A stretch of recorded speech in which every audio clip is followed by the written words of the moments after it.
ایک حدیث میں نبی کریم صلی اللہ علیہ وسلم فرماتے ہیں، نبی کریم صلی اللہ علیہ وسلم فرماتے ہیں، یہ بہت عظیم حدیث ہے، اس حدیث کو غور سے سننا، اور یہ میرے موضوع کا خلاصہ ہے، اور اسی حدیث پہ میں اپنی گفتگو ختم کرتا ہوں۔ اس حدیث کو سمجھ جاؤ، اللہ کی محبت دل میں بیٹھ جائے گی۔ پیارے نبی صلی اللہ علیہ وسلم فرماتے ہیں، اللہ نے رحمت کے 100 حصے کیے، اللہ نے رحمت کے 100 حصے کیے، 100 حصوں میں سے دنیا میں صرف ایک حصہ اتارا۔ رحم و کرم کا جو جذبہ ہے، رحمت کی جو صفت ہے، اللہ نے اس کے 100 حصے کیے، 100 حصوں میں سے صرف ایک حصہ دنیا میں اتارا۔ پیارے نبی فرماتے ہیں، انسانوں میں رحم و کرم کے جتنے واقعات ہو رہے ہیں، اسی ایک حصے کا کرشمہ ہے یہ۔ جنات آپس میں ایک دوسرے پہ جو رحم کرتے ہیں، اسی ایک حصے کا کرشمہ ہے یہ۔ جانور اور چوپائے جو آپس میں ایک دوسرے پہ رحم کرتے ہیں، اسی ایک حصے کا کرشمہ ہے یہ۔ حتیٰ کہ فرمایا کیڑے مکوڑے آپس میں ایک دوسرے پہ جو رحم کرتے ہیں، اسی ایک حصے کا کرشمہ ہے یہ۔ اللہ اکبر! ماں جو اولاد پہ رحم کرتی ہے، اس ایک حصے کا کرشمہ ہے۔ آپ یتیم کی یتیمی پہ ترس کھاتے ہیں، اس ایک حصے کے کرشمہ ہے۔ آپ کسی بیوہ کی بیوگی پہ ترس کھاتے ہیں، اسی ایک حصے کا کرشمہ ہے۔ کسی مجبور کی مجبوری پہ رحم آتا ہے، اسی ایک حصے کا کرشمہ ہے۔ کسی غریب کی غربت پہ آپ کو رحم آتا ہے، اسی ایک حصے کا کرشمہ ہے۔ اللہ اکبر! لوگ کہتے ہیں اللہ 70 ماؤں کی محبت رکھنے والا ہے، اللہ 70 ماؤں کی محبت رکھنے والا ہے۔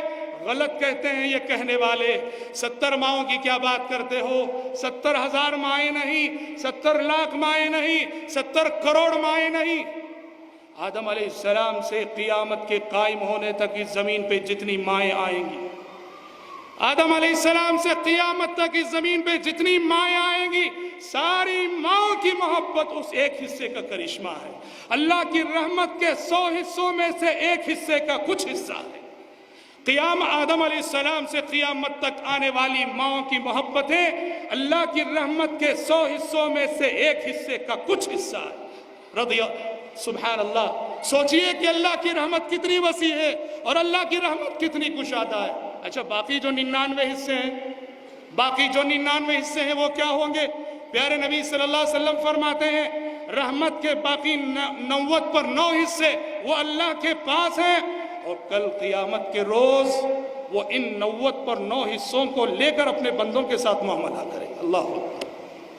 سوچو تو صحیح، ایک حصے کا یہ کرشمہ ہے جو ہم دنیا میں دیکھ رہے ہیں۔ رحم و کرم کے جتنے واقعات ہیں، معافی تلافی کے جتنے واقعات ہیں، آنسو بہانے کے جتنے واقعات ہیں، وہ ایک حصے کا کرشمہ ہے۔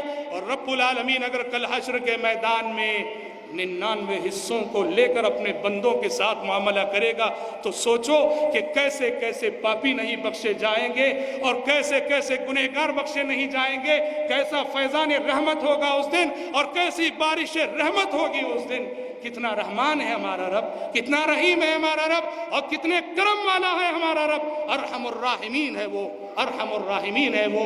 اس کا حق ہے کہ اس سے محبت کی جائے، اس کا حق ہے کہ اس سے محبت کی جائے، اس کا حق ہے کہ محبت کی بنیاد پر صرف اور صرف اسی کی عبادت کی جائے۔ اسی لیے میرے بھائی، پیارے نبی نے ہمیں دعا سکھائی ہے کہ جب بھی دعا کے لیے ہاتھ اٹھے، اللہ سے اس کی رحمت مانگنا نہ بھولو۔